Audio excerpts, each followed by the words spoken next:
From the earliest days of humanity, the question of how our prehistoric ancestors moved from a life of wandering herds and communal survival toward the structured practice of marriage has fascinated scholars. The transformation from a herd-based existence, where mating was relatively unstructured, to a more organized and exclusive union between a man and a woman marks one of the most decisive transitions in the history of our species. To understand when and how prehistoric people learned to live as husbands and wives rather than as members of a promiscuous group, we must trace a journey spanning millions of years of evolution, survival, and cultural development. Around 4 million years ago, the earliest ancestors of modern humans, species like Australopithecus afarensis, roamed the plains of Africa. They were not yet fully human, but walked upright, foraged for food, and relied heavily on group protection. At this time, the idea of a stable family unit did not exist. Mating was opportunistic, driven by instincts similar to those of our closest relatives, chimpanzees and bonobos. In such groups, dominant males often monopolized access to fertile females, while lower-ranking males had fewer opportunities. Females, in turn, sought protection and access to food, often aligning themselves with stronger males. However, human evolution did not follow the same path as chimpanzees. One of the greatest challenges early humans faced was the extreme vulnerability of their offspring. Unlike many other primates, human infants are born incredibly helpless.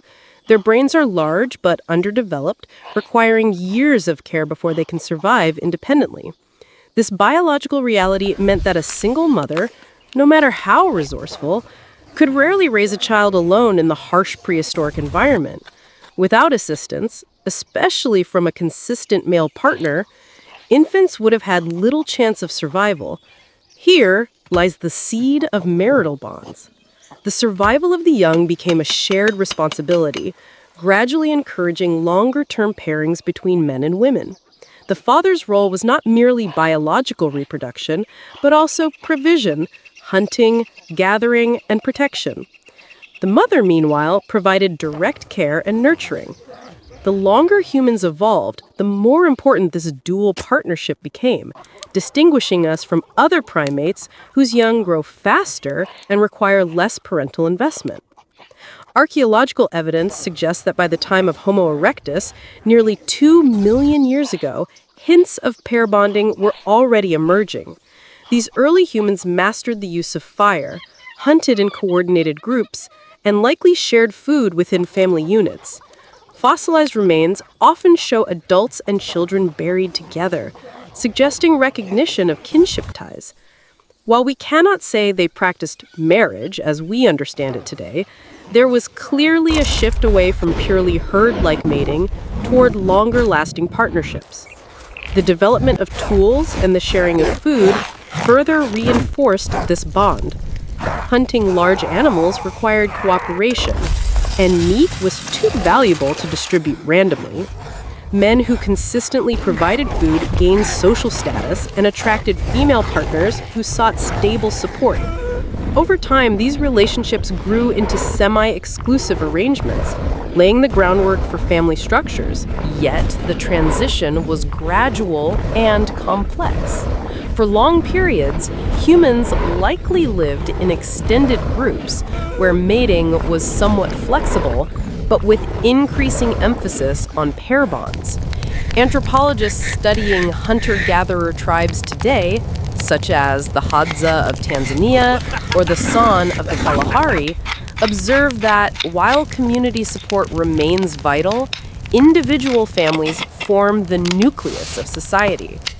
These modern examples provide a window into how prehistoric humans may have lived, neither purely communal nor fully monogamous, but a blend shaped by survival needs. The psychological dimension also evolved. Over time, natural selection favored individuals capable of forming emotional attachments.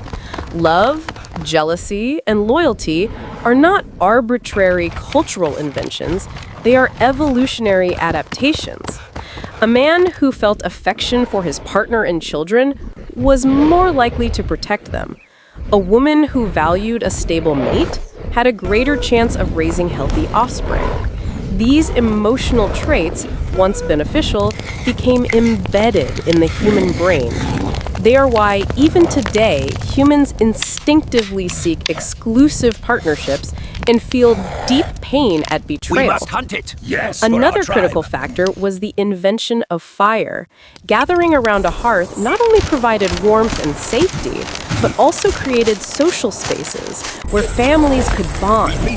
The hearth became a symbol of unity, a center around which children were raised and stories were told. It transformed the chaotic life of the herd into something more intimate and structured.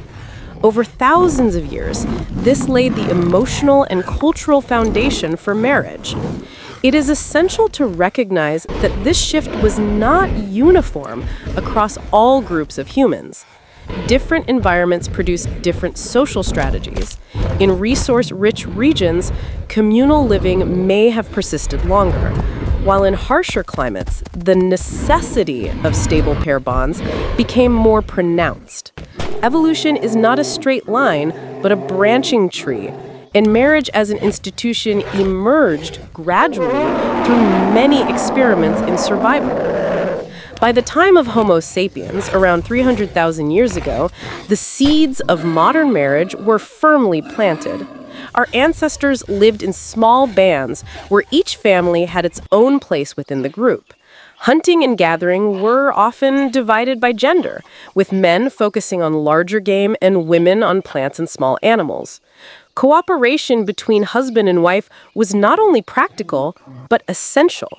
Raising children required years of teaching, and the home became the primary site of cultural transmission. Language, myths, and skills were passed down within families, ensuring continuity across generations. Thus, the story of marriage begins not with laws or ceremonies, but with survival. It was survival that demanded men and women form lasting bonds. It was survival that shaped our emotions toward love and loyalty. And it was survival that slowly turned humanity away from the promiscuous herd into stable family units. Rituals that revealed an increasingly complex social structure. At the heart of these changes lay the family unit, gradually replacing the herd as the fundamental building block of society. One of the clearest signs of this shift is the appearance of symbolic burials. Archaeologists have discovered graves where men, women, and children were buried together, often with tools, ornaments, and food. Such practices show not only a belief in life after death, but also recognition of kinship and family. If prehistoric humans merely lived as herds, we would expect to find burials without clear family groupings. Instead, we see evidence of families being honored and remembered as cohesive units. The increasing importance of family ties was also reflected in art. Cave paintings, carvings, and figurines frequently depict animals, hunting scenes, and fertility symbols. Among these, the so-called Venus figurines, small carvings of women with exaggerated features, are believed to symbolize fertility and motherhood. These figurines remind us that the survival of the group depended heavily on women's ability to bear and nurture children. At the same time, the presence of men in hunting scenes highlights the dual responsibility of providing food and protection. Together, these artistic expressions reveal the deepening cultural recognition of complementary roles within the family. Food sharing further reinforced pair bonds. Hunting large game was risky and uncertain, but when successful, the meat was shared not only with the entire group, but also preferentially within family units. Women contributed by gathering plants, roots, and berries, creating a balance of resources. The husband-wife partnership thus became the most efficient system for survival. Each relied on the other, the man on the woman for raising children and maintaining daily life, the woman on the man for protection and supplemental food. Language played an equally critical role. As humans developed more complex speech, communication within families became central to survival. Parents could teach their children specific skills, pass on cultural knowledge, and instill values. This ability to transmit information across generations gave humans an extraordinary advantage over other species. The family unit, anchored by the marital bond, became the vessel through which knowledge flowed. During this time, sexual exclusivity began to take stronger root. While earlier societies may have tolerated greater fluidity in relationships, the demands of long-term child-rearing and property sharing encouraged more permanent pairings. Jealousy, once seen as a disruptive emotion, became a protective mechanism. A man wanted to ensure that the children he supported were truly his, while a woman needed assurance that her partner would not abandon her for another. Emotional attachment, reinforced by cultural norms, increasingly defined the marital bond. This is also the period when rituals resembling proto-marriages began to appear. Anthropologists studying modern hunter-gatherers, who are often considered living analogs of prehistoric societies, have observed ceremonies marking the union of men and women. These unions are not simply practical arrangements, but carry symbolic and communal significance. By celebrating a couple's bond, the community reinforces the importance of stability, cooperation, and the nurturing of children. Reading this content is so eloquent. By the end of the Paleolithic, humans were on the cusp of a major transformation: the transition from foraging to farming. This shift, which began around 10,000 years ago, would completely reshape the nature of marriage and family. But even before agriculture, the foundations were already firmly in place. Families had become the core units of society, marriages were gaining cultural weight, and the values of loyalty and responsibility were deeply rooted in human psychology. To illustrate this progression, let us consider the difference between humans and our primate relatives.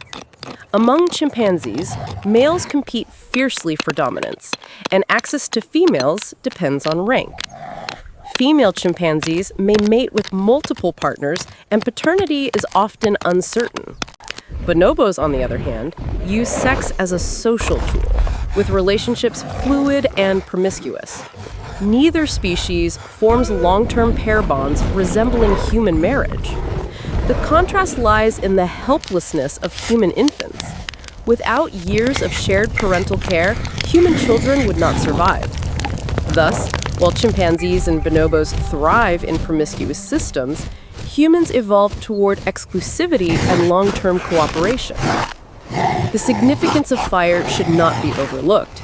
As humans gathered nightly around hearths, families naturally became the centers of warmth, storytelling, and teaching. Fire transformed human social life, fostering intimacy and identity within family groups.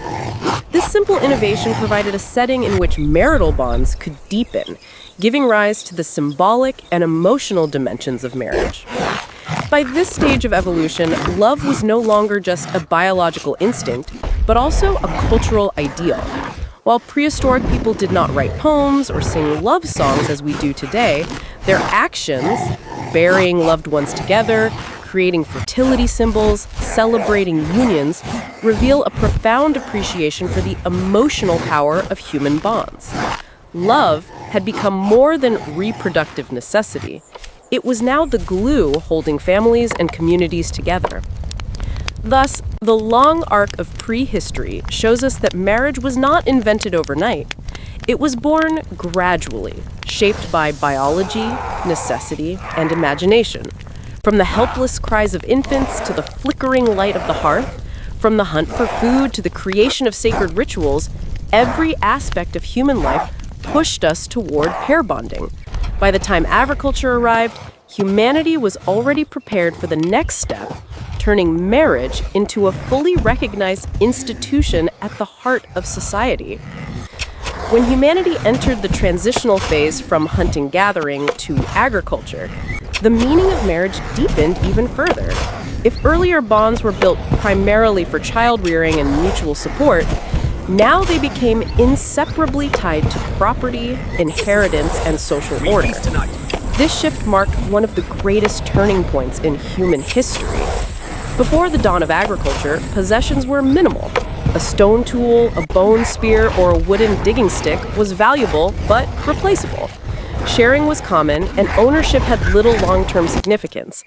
But when humans began cultivating crops and domesticating animals around 10,000 years ago, the situation changed entirely. Land, harvests, and herds became precious assets. Whoever controlled them held the keys to survival. At this stage, reading this content is so eloquent. Marriage was no longer simply about companionship or reproduction. It was also about managing property and securing economic stability. Men needed wives to help manage land, tend livestock, and raise children who would later contribute to labor. Women needed husbands to protect their resources and guarantee food security. This interdependence created bonds stronger than ever before, because they were not only emotional but also economic. The household replaced the herd as the fundamental unit of survival. Consequently, societies began to establish rules around marriage. Tribal customs regulated who could marry whom, whether unions occurred within or outside the group, what bride wealth or dowry was required, and how children were to be identified and inherited. These were the first outlines of formal marriage systems, regulations ensuring order and fairness in an increasingly complex world. In many early cultures, marriage was accompanied by sacred rituals. Festivals tied to harvests often included ceremonies for unions. A newly married couple might sow seeds together, symbolizing their shared role in nurturing both crops and children. The child born from this union was not seen as an individual possession, but as a blessing of fertility for the entire community. In this way, marriage extended beyond personal concerns and carried cosmic significance. The joining of man and woman mirrored the cycles of life and renewal in nature itself. At the same time, consciousness of lineage and ancestry became sharper. With land and property at stake, establishing clear parentage was essential. Men wanted assurance that their heirs were truly their biological offspring.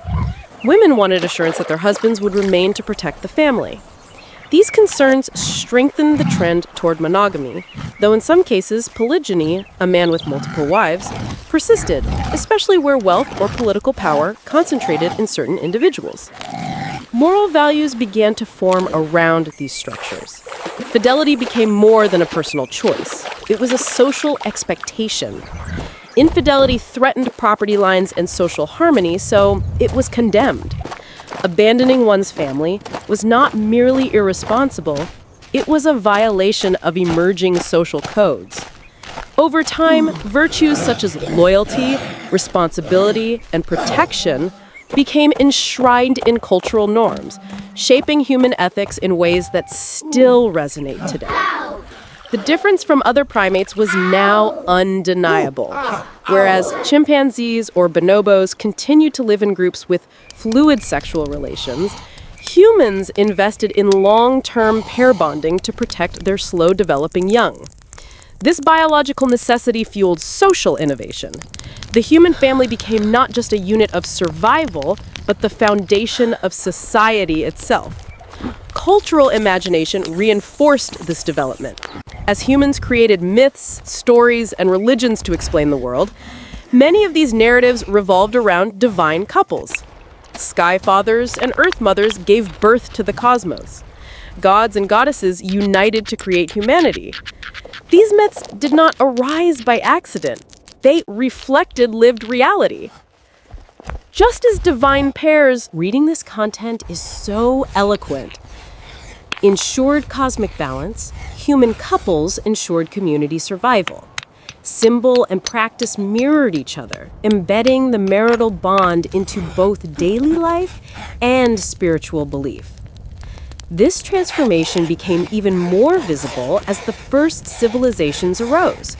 In Mesopotamia, Egypt, India, China, and Greece, marriage evolved into an institution of both private and public significance.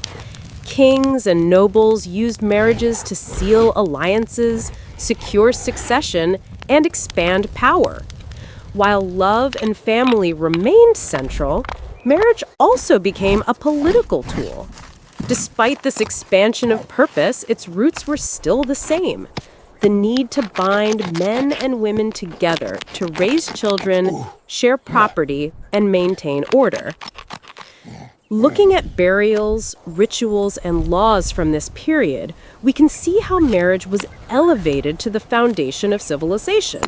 The household, once a survival strategy, became the primary site of economic production and cultural continuity. It was within families that knowledge, language, and skills were passed down. It was within families that myths and values were instilled. And it was within families that the very concept of community was born. Thus, the journey from herd to marriage was not sudden, but the result of countless generations adapting to challenges. From the uncertain steppes of Australopithecus on the African plains to the flickering campfires of Homo erectus, to the fertile fields of the Neolithic farmers, every stage shaped the institution we now call marriage. Without these bonds, humans would not have built the complex societies we see today. In the long development of humanity, the formation of marital customs was not merely a social phenomenon, but a decisive turning point that shaped the entire course of civilization. To see this more clearly, we must look at how the transition from herd life to structured marriage continued to unfold in the late prehistoric era and into the age of ancient civilizations. Once agriculture became established, the family stood at the very center of production and cultural transmission. Children were not only cared for, but also trained to inherit knowledge, skills, and traditions.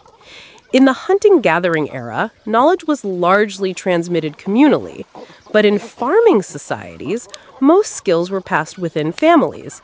Fathers taught sons how to plow, herd, and craft tools. Mothers taught daughters how to sew, weave, cook, and nurture. The family became the cradle of education, and through it, society gained continuity across generations. Marriage, therefore, became not only a bond for raising children, but also a responsibility to transmit culture. To marry, have children, and raise them properly was seen as both a personal duty and a communal expectation. In many societies, those who refused or failed to do so were marginalized, as they contributed little to the survival and continuity of the group. For this reason, marriage was often sanctified by religion and bound to divine will, ensuring its sacred and inviolable status. At the same time, social stratification brought new dimensions to marriage. As tribes evolved into chiefdoms and kingdoms, not everyone could freely choose their spouse. Among elites, marriage became a political instrument. Leaders arranged unions to strengthen alliances and expand power. Consolidated power. Still, beneath these political strategies, the core of marriage remained the same: the enduring partnership between a man and a woman to sustain family and community. Psychological evolution reinforced these developments. Anthropologists argue that natural selection favored those capable of forming deep emotional attachments. Traits such as love, jealousy, and loyalty were not arbitrary. They enhanced reproductive success. Men who bonded strongly with their partners were more likely to protect their offspring. Women who secured stable mates had better chances of raising surviving children. Over millennia, these emotional capacities became hardwired into the human brain. What we now call love is thus both a biological adaptation and a cultural expression, rooted in survival. It is worth asking, what if humanity had never developed marital bonds? Without stable families, children would have been abandoned more often, mortality would have remained high, and social groups would have lacked cohesion. The human species might never have advanced beyond small, unstable bands.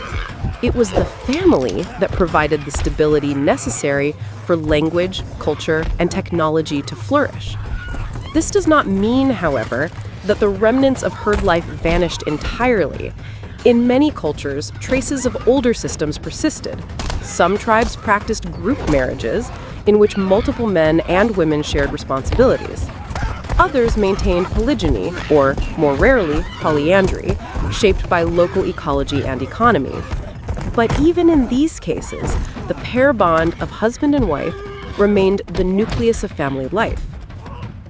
With the rise of ancient civilizations, marriage became codified in law. In Mesopotamia, the Code of Hammurabi defined spousal rights and obligations, inheritance, divorce, and adultery. In Egypt, marriage was treated as a social contract, yet also linked to divine order. In China, it was tied to filial duty and the continuity of ancestral lines. In Greece and Rome, it carried both personal and political weight. Across cultures, marriage evolved from a natural practice into a fully institutionalized system, indispensable to governance and social stability.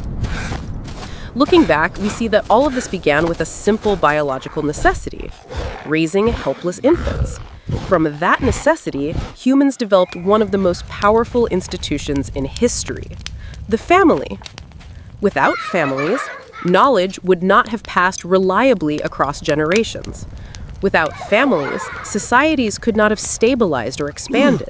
Without families, civilization itself might never have arisen. Today, marriage and family may seem self-evident, yet this obvious institution is the product of a long evolutionary journey. From the cold caves of early humans to the fields of the first farmers, from myths of divine couples to legal codes of ancient states, the path from herd to marriage is written in every step of human history. When we speak of love, loyalty, and family, we are not just speaking of personal stories. We are invoking the evolutionary triumph of our species. Our ancestors, through countless trials of survival, learned to transform instinct into responsibility, freedom into commitment, and chaos into order. This transformation, from herd to marriage, propelled humanity further than any other species on Earth. If you find it interesting and meaningful, please share the video and subscribe to the channel to follow the next videos. Sincerely, thank you, goodbye, and see you again.